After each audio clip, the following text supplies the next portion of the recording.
Praise the Lord. Hallelujah, hallelujah. Thank you Jesus.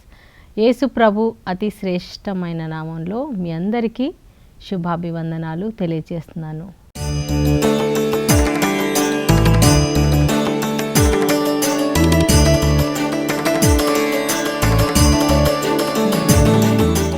ప్రియులారా, అందరూ ఎలా ఉన్నారు? బాగున్నారా? మరి నిన్నటి రోజు మనం పెంతెకొస్తు పండుగ సెలబ్రేట్ చేశాము. అది ఎంతో గొప్ప పండుగ. మన యొక్క మరి ఈ పండుగని ఎక్కువగా మన సంఘంలోనే సెలబ్రేట్ చేస్తారు ప్రియులారా. ఇది చాలా ప్రాముఖ్యమైనటువంటి పండుగ. యేసు ప్రభు కూడా చెప్పారు శిష్యులతోటి. ఆయన అపోస్తల కార్యంలో 1వ అధ్యాయంలో ఆయన చెప్తారు, మీరందరూ అప్పుడే యెరూషలేమును విడిచి వెళ్ళకూడదు. మీరు తండ్రి వలన మరి వాగ్దానం చేయబడినటువంటి ఆ యొక్క ఆదరణకర్త పరిశుద్ధాత్మను మీరు పొందుకోవాలి. ఆయన ఈ లోకంలోనికి రాబోతూ ఉన్నాడు, కాబట్టి మీరు వేచి ఉండండి అని యేసు ప్రభు వారే చెప్పారు. సో పరిశుద్ధాత్మ దేవుడు మరి ఆ రోజు దిగి రావడం ఏంటి, అంతకుముందు ఆయన లేరా అనే ఒక ప్రశ్న మనకు రావచ్చు. పరిశుద్ధాత్మ దేవుడు ఆది కాండం నుంచి కూడా ఆయన ఉన్నారు. ఈ భూమి సృష్టించబడక ముందు కూడా ఆయన ఉన్నారు. ఎందుకంటే ఆయన తండ్రి, కుమార, పరిశుద్ధాత్మలో దేవునిలో ఒక భాగము.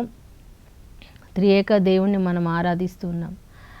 సో పరిశుద్ధాత్ముడు అగాధ జలముల మీద అల్లాడుచుండెను అని మనం ఆది కాండం 1:1 చూస్తాం. పరిశుద్ధాత్మ దేవుడి సహాయంతోటే మరి యేసు ప్రభు ఈ లోకాన్ని ఆయన సృష్టించడం జరిగింది. అయితే ప్రియులారా, ఆ పాత నిబంధనలో పరిశుద్ధాత్మ దేవుడు కొంతమంది వ్యక్తుల మీదకి మాత్రమే వచ్చేవారు. రాజుల మీదకి వచ్చేవారు, తర్వాత ప్రవక్తల మీదకి పరిశుద్ధాత్మ దేవుడు వచ్చేవారు. అలాగే మరి దేవుడు ఎన్నుకున్నటువంటి ప్రవక్తలు, అలాంటి వాళ్ళ మీదకే పరిశుద్ధాత్మ దేవుడు మరి ఆయన అభిషేకం దిగి వచ్చేదన్నమాట. అది కూడా ఒక్కొక్క టైంలో ఆ సమయాన్ని బట్టి ఆ పని ముగించుకొని మళ్ళీ వెళ్ళిపోయేవాళ్ళు పరిశుద్ధాత్మ దేవుడు. కానీ కొత్త నిబంధనలో జరిగిన పెంతెకొస్తు పండుగ రోజున జరిగిన సంఘటన ఏంటంటే, పరలోకం నుండి పరిశుద్ధాత్మ దేవుడు ఈ భూమి మీదకి దిగి వచ్చారు. అంటే ఆయన ఈ భూమి మీద ఇప్పుడు ఉన్నారు. 2000 సంవత్సరాలుగా ఆయన ఇక్కడే ఉన్నారు, ప్రతి ఒక్కరిలో ఉన్నారు. అంటే ప్రతి ఒక్కరు అంటే ఆయనను నమ్మిన వారిలో. అందుకే ప్రభు చెప్పాడు, ఆయనను నమ్మిన వారు మాత్రమే ఆయనను చూస్తారు. వేరే వాళ్ళు ఆయన నమ్మలేదు కాబట్టి వాళ్ళకి తెలియదు. మీరు ఆయనను చూస్తారు అని చెప్పాడు ఆయన. మీరు ఆయనను పొందుతారు, ఆయన మీలో ఉండును, మీతో ఉండును అని యేసయ్య తన శిష్యులతో యోహాను సువార్త 14వ అధ్యాయంలో ఆయన వాళ్ళకి బోధించాడు. హల్లెలూయా, హల్లెలూయా.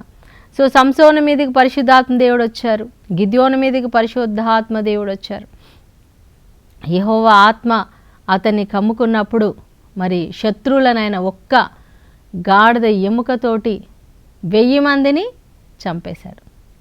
మనం సినిమాల్లో చూస్తూ ఉంటాం 100 మందిని చంపినట్లుగా కదండి. అది నిజమో ఉట్టిదో మనకు తెలీదు, అది సినిమా. రియల్గా ఎక్కడ కూడా మరి 100 మందిని ఒకేసారి చంపిన వాళ్ళు లేరు. మరి అది బైబిల్లోనే మనం చూస్తున్నాం. 1000 మందిని, 100 మంది కూడా కాదండి, సంసోను 1000 మందిని చంపాడు ఒక్క గాడిద ఎముకతో. అంటే ఎంత పవర్ అంటే అది ఆయన శక్తి కాదు, దేవుని శక్తి, పరిశుద్ధాత్మ శక్తి. హల్లెలూయా. మరి దావీదు మీదకి యెహోవా ఆత్మ వచ్చినప్పుడు ఆయన సింహాన్ని చీల్చివేశాడు, మరి ఎలుగుబంటిని చీల్చివేశాడు, వాటి నోట్లో నుంచి గొర్రెపిల్లల్ని కాపాడాడు. తర్వాత గొల్యాతు అనే రాక్షసుడి చేతుల నుండి దేవుని యొక్క ఆత్మశక్తి ద్వారా దావీదు మరి ఆ గొల్యాతుని చంపగలిగాడు. ఇలా బైబిల్లో మనం ఎన్నో చోట్ల చూస్తున్నాం ప్రియులారా. మోషే కూడా పరిశుద్ధాత్మతో నింపబడ్డాడు. అహరోను, మరి ఆ యొక్క సంఘములో ఉన్నటువంటి పెద్దలు, మరి వాళ్ళందరూ కూడా పరిశుద్ధాత్మతో నింపబడ్డారు. హల్లెలూయా. అయితే దేవుని యొక్క ఆత్మ వాళ్ళ మీదికి వచ్చినప్పుడు వాళ్ళు కార్యాలు చేయగలిగారు. Hallelujah. Praise the Lord, praise the Lord. సమూయేలు ప్రవక్తను పరిశుద్ధాత్మను పొందుకున్నాడు. మరి సమూయేలు ద్వారానే దావీదును దేవుడు అభిషేకించాడు. ఏలియా మరి ఏలియా పరిశుద్ధాత్మతో నింపబడ్డాడు, ఆయన ప్రార్థన చేస్తే అగ్ని దిగి వచ్చింది. అలా కొంతమంది ప్రవక్తలు, రాజులు, మరి దేవుని బిడ్డలకు మాత్రమే పరిశుద్ధాత్ముడు యొక్క సహవాసం లభించింది. అయితే ప్రియులారా, శుభవార్త ఏంటంటే యేసు ప్రభు ఈ లోకానికి వచ్చి ఆయన మన పాపాల కోసం ప్రాయశ్చిత్తమై పరలోకానికి వెళ్తూ ఆయన చెప్పారు. యోహాను సువార్త 14వ అధ్యాయంలో 18 వచనం నుండి చూసినట్లయితే, నేను మిమ్ములను అనాథలుగా విడిచిపెట్టను, నేను మళ్ళీ మీ దగ్గరకు వస్తాను. ఎలా వస్తారైనా? పరిశుద్ధాత్మ ద్వారా. పరిశుద్ధాత్మను నేను మీకోసం పంపిస్తున్నాను, తండ్రిని వేడుకుంటాను, ఆయన మీ దగ్గరకు వస్తాడు, మీతో ఉంటాడు, మీలో ఉంటాడు. ఆయన ఎల్లప్పుడూ మీతో ఉంటాడు, ఆల్వేస్, ఎల్లప్పుడూ. పరిశుద్ధాత్మ దేవుడు కొద్దిసేపు మనతో ఉండి కొద్దిసేపు మనతో ఉండని వాడు కాదు. ఆయన రెస్ట్ తీసుకునేవాడు కాదు. ఎల్లప్పుడూ ఆయన మనతో ఉన్నాడు, మనలో ఉన్నాడు. Hallelujah, praise the Lord, praise the Lord. అయితే పరిశుద్ధాత్మ దేవుడు మనలోనికి వచ్చినప్పుడు మన శక్తిని పొందుకుంటామని బైబిల్లో రాసి ఉంది ప్రియులారా. మరి 2వ అధ్యాయంలో అపోస్తల కార్యంలో మరి ఆయన ఎలా దిగి వచ్చాడు అనేది అక్కడ చూస్తున్నాం. ఈ అపోస్తలులందరూ కూడా దాదాపు 12 మంది అపోస్తలులు, మరి 72 మంది శిష్యులు, మిగిలిన వాళ్ళు అనేక మంది స్త్రీలు, మరి అక్కడ మరియా తల్లి కూడా ఉన్నారు, మరి మగ్దల మరియా, వీళ్ళందరూ కూడా ప్రభుని అనుసరించే వాళ్ళు అందరు కూడా ఎడతెగకుండా 10 రోజుల నుండి మేబీ వాళ్ళు ఫాస్టింగ్ ప్రేయర్ కూడా చేసి ఉండొచ్చు, బైబిల్ అయితే రాసలేదు. కానీ వాళ్ళు ఎడతెగకుండా ఆ పై గదిలో ఎక్కడైతే పస్కా రొట్టెను ఆ రోజు ప్రభు చివరి కడరాత్రి భోజనం చేశారు, ఆ గదిలోనే మరి ప్రభు శిష్యులందరితో కూర్చొని ప్రార్థన చేసినటువంటి స్థలం అది. శిష్యులందరూ మరి పెంతెకొస్తు పండుగ దినం వరకు కూడా అక్కడ కూర్చొని ప్రార్థన చేస్తూ ఉన్నారు, స్తుతిస్తూ ఉన్నారు, పరిశుద్ధాత్మ కోసం ఎదురు చూస్తూ ఉన్నారు. ప్రియులారా, మరి నేను ఫస్ట్ టైం ఇజ్రాయెల్కి వెళ్ళినప్పుడు 2006లో నేను ఆ గదికి, ఆ పై గదికి కూడా మేము వెళ్ళాము, ఆ ప్లేస్ చూసాము. కానీ సెకండ్ టైం వెళ్ళినప్పుడు ఆ ప్లేస్ చూపించలేదు మాకు. అది అంటే ఇజ్రాయెల్లో కొన్ని ప్లేసెస్ కొన్ని సందర్భాల్లో చూపించారు. అక్కడ వాతావరణాన్ని బట్టి అక్కడ యుద్ధ వాతావరణం లేకపోతే కొన్ని ప్లేసెస్ చూపిస్తారు, కొన్ని పర్మిషన్ ఇవ్వరు. సో నేను మళ్ళీ చూడడానికి అవ్వలేదు. ఫస్ట్ టైం ఒక్కసారి చూశాను నేను ప్రియులారా. అక్కడికి వెళ్ళగానే మనకు ఒక అనుభూతి కలుగుతుంది. ఎందుకంటే అదే ప్లేస్లో ప్రభు తన శిష్యులకి కడరాత్రి భోజనం ఇచ్చారు. అదే ప్లేస్లో శిష్యులందరూ పరిశుద్ధాత్మను పొందుకున్నారు. అయితే ఆ రోజు వాళ్ళందరూ ప్రార్థన చేస్తూ ఉండగా సడన్గా అకస్మాత్తుగా పరలోకం తెరవబడి పరిశుద్ధాత్మ దేవుడు ఒక బలమైన గాలి వలె ఆయన వేగముగా దిగి వచ్చారు. హల్లెలూయా. అంటే పైనుంచి పరలోకం నుండి పరిశుద్ధాత్మ దేవుడు ఎలా అంటే అంటే ఆయన దేవుడు. యేసుప్రభు ఏమో శరీరధారిగా వచ్చారు. మరి పరిశుద్ధాత్మ దేవుడు ఆయన ఆత్మరూపి కదా, ఆయనకు శరీరం అవసరం లేదు. ఆయన ఒక గాలి వలె ఉంది, ఆయన గాలి కాదు, గాలిలాగా ఆయన వచ్చారు. సో పరిశుద్ధాత్మను పావురంతో పోల్చారు, పావురాన్ని అంటే గుర్తు వేస్తారు, ఫైర్తో పోల్చారు, అగ్ని, గాలితో పోల్చబడ్డారు, నీటితో పోల్చబడ్డారు. మరి పరిశుద్ధాత్మ దేవుణ్ణి అనేక రూపాలలో మనం చూస్తూ ఉన్నాం బైబిల్లో. అయితే ఇవన్నీ రూపాలు, ఒక సాదృశ్య రూపం అంతే. కానీ గాలి పరిశుద్ధాత్మ కాదు, పావురం పరిశుద్ధాత్మ కాదు, అగ్ని పరిశుద్ధాత్మ కాదు, మరి నీరు పరిశుద్ధాత్మ కాదు. అలాగా ఆ విధముగా అని ప్రభు చెప్తా ఉన్నాడు. అంటే గాలి ఎలా అయితే అంతటా ఉంటుందో అలాగ పరిశుద్ధాత్మ దేవుడు ఆయన మనలో ప్రతి ఒక్కరిలో ఉన్నాడు. అగ్ని ఎలాగైతే దహించి వేస్తుందో పరిశుద్ధాత్మ దేవుడు కూడా మనలో ఉన్న కల్మషాన్ని కాల్చివేస్తారు.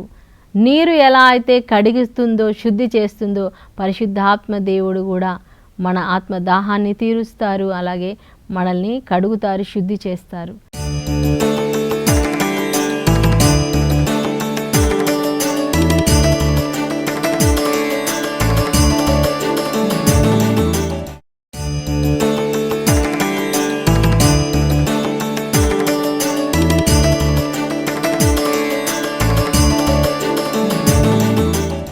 సో పావురం నిష్కల్మషమైనది, పవిత్రమైనది కాబట్టి తెలుపు పావురం ఎప్పుడు కూడా అది చాలా పరిశుద్ధతకు గుర్తు అన్నమాట, శాంతికి గుర్తు. సో పరిశుద్ధాత్మ దేవుడు ఆయన మనలో పరిశుద్ధతను కలుగజేస్తాడు. చాలామంది అనుకుంటారు పరిశుద్ధంగా ఉంటే పరిశుద్ధాత్మ దేవుడు వస్తాడని. హల్లెలూయా. ఇప్పుడు నీళ్లు మనం ఎందుకు వాడతామండి? ప్లేట్లు కడిగిన ప్లేట్లని మళ్ళీ తీసి నీళ్ళలో కడుగుతామా? ఏవైతే మురికిగా ఉన్నాయో వాటిని మనం కడగడానికి నీళ్ళని వాడుకుంటాం. అంటే నీరు దేనికి ఉపయోగపడుతుంది? శుద్ధి చేయడానికి ఉపయోగపడుతుంది కదా. హల్లెలూయా. మనం చెత్త చెదర ఉంటే కాల్చేస్తాం. సో మంట దేనికి ఉపయోగపడుతుంది? వేస్ట్ దాన్ని కాల్చి వేయడానికి ఉపయోగపడుతూ ఉంది. పరిశుద్ధాత్మ దేవుడు ఆల్రెడీ నువ్వు పరిశుద్ధంగా ఉంటే పరిశుద్ధాత్మ దేవుడు ఎందుకు? పరిశుద్ధాత్మ దేవుడు ఎందుకు వస్తున్నాడంటే మనం పరిశుద్ధులము కాదు. We are not holy. నేను చాలా హోలీ అండి, నాలో ఏ తప్పు లేదు అంటే మనం చాలా గట్టిగా అబద్ధం చెప్తున్నామని అర్థం. ఎందుకంటే మానవులందరూ ఎవ్వరు కూడా నీతిమంతులు లేరు, ఒక్కరు కూడా లేరు అని వాక్యం చెప్తా ఉంది. ఎంత పెద్ద సెయింట్లు అయినా సరే వాళ్ళందరూ మనందరం కూడా పాపాత్ములమే. హల్లెలూయా. తలంపు ద్వారా. అందుకే కదా మనం ప్రతి దివ్యబలి పూజలో ప్రతిసారి మనం ఎందుకు పాప సంకీర్తనం చేస్తున్నాం? ఏలైనా నా తలంపు చేత, వాక్కు చేత, క్రియల చేత, లోపము చేత నేను బహుపాపము చేసి తిని అని ప్రతిసారి ఎందుకు మనం ఒప్పుకుంటున్నాం? ఎందుకంటే మనం చేస్తున్నాము కాబట్టి. ప్రియులారా, మనం కంప్లీట్గా పరిశుద్ధులము ఇంకా కాలేదు. సో పరిశుద్ధాత్ముడు మనలోనికి వచ్చి ఆయన ఏం చేస్తాడంటే మనల్ని పరిశుద్ధపరుస్తూ ఉంటాడు, కడుగుతూ ఉంటాడు, మన శుద్ధి చేస్తూ ఉంటాడు, మన ఆలోచనలు శుద్ధి చేస్తూ ఉంటాడు, మన ఊహలు శుద్ధి చేస్తూ ఉంటాడు, మన యొక్క డిజైర్స్ ఆశలు శుద్ధి చేస్తూ ఉంటాడు, మన క్రియలు శుద్ధి చేస్తూ ఉంటాడు, మన అలవాట్లు శుద్ధి చేస్తూ ఉంటాడు. ఆయన మనల్ని పరిశుద్ధపరుస్తాడు. We need Holy Spirit. పరిశుద్ధాత్మ మనకు కావాలి. పరిశుద్ధాత్ముడు మనం లేకపోతే మనం యేసయ్యకు చెందిన బిడ్డలం కాదు. నా ఆత్మ లేనివాడు నా వాడు కాదు అన్నాడు ఆయన. హల్లెలూయా. ఎందరూ పరిశుద్ధాత్మతో నడిపించబడతారో వాళ్ళు మాత్రమే దేవుని కుమారులుగా పిలువబడతారు. రోమాపత్రికలో 8వ అధ్యాయంలో 16వ వచనంలో మనం చూస్తున్నాం ప్రియులారా. సో మనం పరిశుద్ధాత్మను పొందుకోవడం చాలా అవసరం. జ్ఞానస్నానం పొందినప్పుడు మనం పరిశుద్ధాత్మను పొందుకున్నాం. కానీ మళ్ళీ మనం అనాయింటింగ్, పరిశుద్ధాత్మ అభిషేకాన్ని మనం పొందుకోవాలి. అనుదినము కూడా పరిశుద్ధాత్మతో మనం నింపబడాలి. హల్లెలూయా. Praise the Lord. చిన్నప్పుడు నేను ఏబిసిడీలు నేర్చుకున్నాను చాలే అని నేను ఊరుకుంటామా? ఇంకా చదువుకోవాలి, ఇంకా చదువుకోవాలి. 10th అవ్వాలి, ఇంటర్ అవ్వాలి, డిగ్రీ అవ్వాలి. అలా నువ్వు పరిశుద్ధాత్మ సహవాసంలో నువ్వు ఎదుగుతున్నా కొద్దీ నీకు ఇంకా అనేకమైనటువంటి అనుభవాలు, సత్యాలు, వాక్యంలో దేవుని గురించినటువంటి లోతైన మర్మాలు నీకు తెలుస్తాయి. హల్లెలూయా. హల్లెలూయా. ఇప్పుడు 5వ తరగతి చదువుకున్న వాళ్ళు కూడా నేను చదువుకున్నాను అంటారు. 10th క్లాస్ చదివిన వాళ్ళు నేను చదువుకున్నా అంటారు. డిగ్రీ పీజీ చేసిన వాళ్ళు నేను చదువు. అయితే 5వ క్లాస్ చదివిన వాడికి పీజీ చేసిన వాడికి తేడా లేదా? ఉంది కదా. సో అలాగే నువ్వు జ్ఞానస్నానం పొందుకున్నప్పుడు పరిశుద్ధాత్మను పొందుకున్నావు. ఎస్, నువ్వు దేవుడు నీలోనికి వచ్చాడు. అయితే పరిశుద్ధాత్మ అభిషేకం నువ్వు అంచెలంచెలుగా నువ్వు ఎదగాలి. హల్లెలూయా.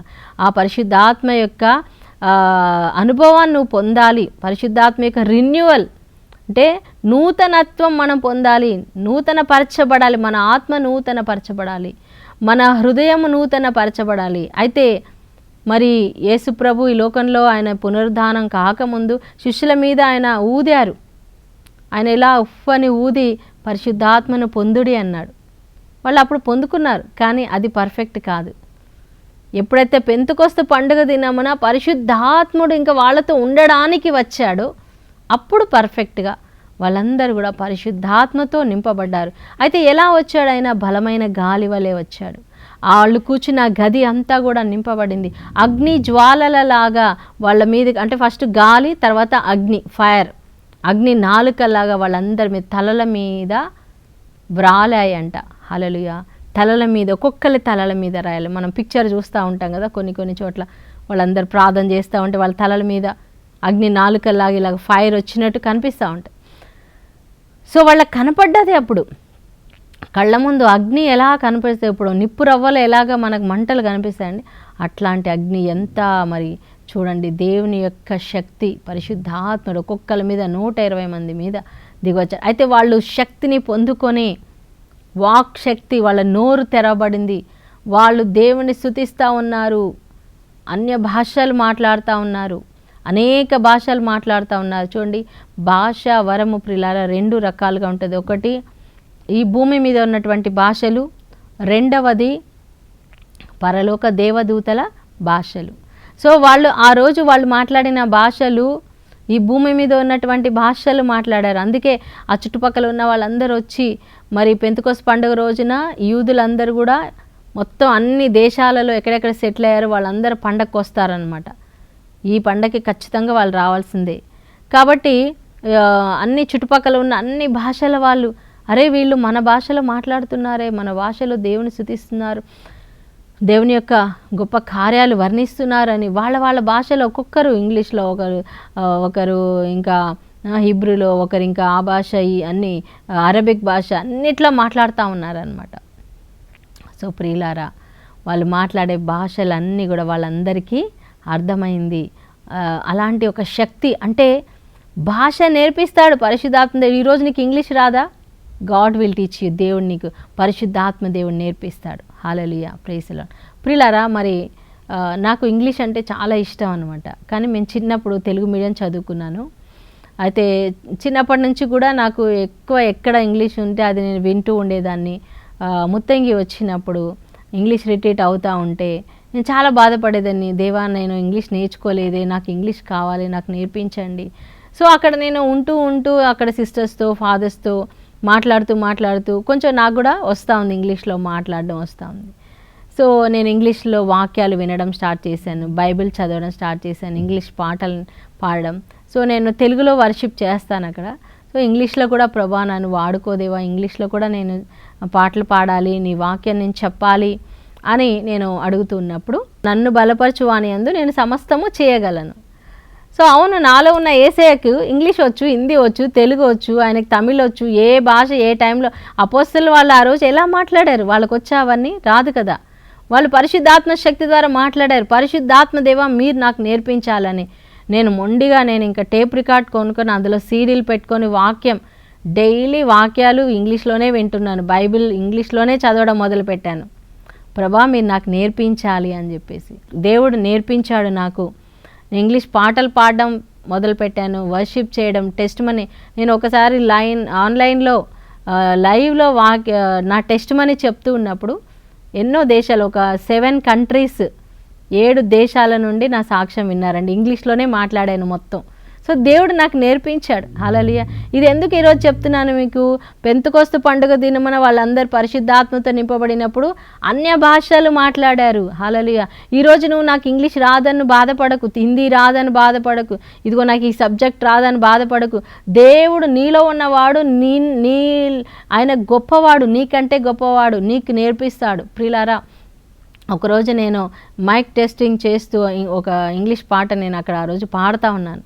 ఏ ఫాదర్ అయితే నువ్వు పాడొద్దు అని చెప్పాడో ఆ ఫాదర్ రూమ్లో నుంచి నా పాట విని, ఎవరు పాడుతున్నారు, ఇది ఏం సీడీ అని అడిగారంట.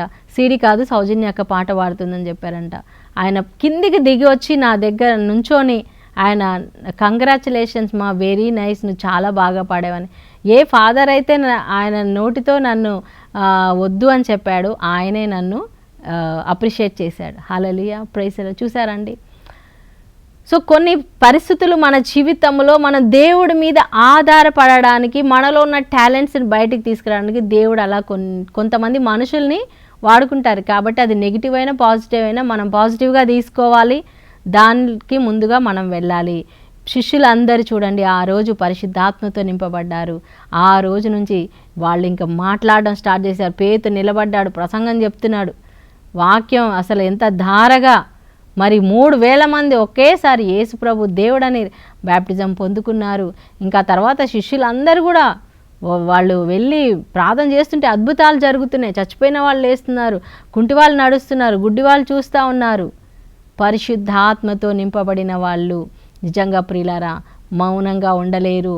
వాళ్ళని దేవుడు గొప్పగా వాడుకుంటాడు. ఈరోజు ఈయన పరిచర్య పరిశుద్ధాత్మ పరిచర్య. సో ఈ పెంతెకొస్తు పండుగ దినమున మనందరం కూడా పరిశుద్ధాత్మను నింపమని మనం అడుగుదాం. దేవుడి వాక్యం దీవించినగాక. ప్రార్థన చేసుకుందాం. స్తోత్రం నాయనా, మహాగణుడా, పరిశుద్ధుడా, మా ప్రియ పరలోక తండ్రి, మీ పరిశుద్ధ నామమునకు మహిమ కలుగునుగాక. ప్రభా, ఇదిగో ఈ పెంతెకొస్తు పండుగ సందర్భంగా ప్రభా, మరి ప్రతి బిడ్డ మీద నీ ఆత్మను కుమ్మరించండి. ఆనాడు శిష్యుల మీద ఎలా అయితే మీరు దిగి వచ్చారో, ఇంకా నీ ఆత్మను పొందని బిడ్డలునైనా, రిన్యూవల్ కాని బిడ్డలు ప్రభా, అయా నూతనత్వం పొందని ప్రతి బిడ్డ మీద నీ ఆత్మను కుమ్మరించండి నాయన. మీ పరిశుద్ధాత్మ శక్తిని కుమ్మరించండి. భాషా వరాలు దయచేయండి నాయన. ఆయా దేవదూతల భాషలు రావాలి, స్వస్థత వరము, అభిషేక వరాలు ప్రభా, అన్నీ కూడా తండ్రి, ప్రవచన వరము, ఇవన్నీ కూడా మాలో పని చేయనుగాక నాయన. మీ శక్తితో నింపండి నాయన. ఈరోజు వాక్యమైన ప్రతి బిడ్డ మీద నీ ఆత్మను కుమ్మరించి దీవించి నడిపించమని నజరేయుడైన యేసు నామంలో ప్రార్థించి వేడుకుంటున్నాం తండ్రి. Amen, amen. దేవుడు మీ అందరిని దీవించునుగాక. God bless you. షలోమ్.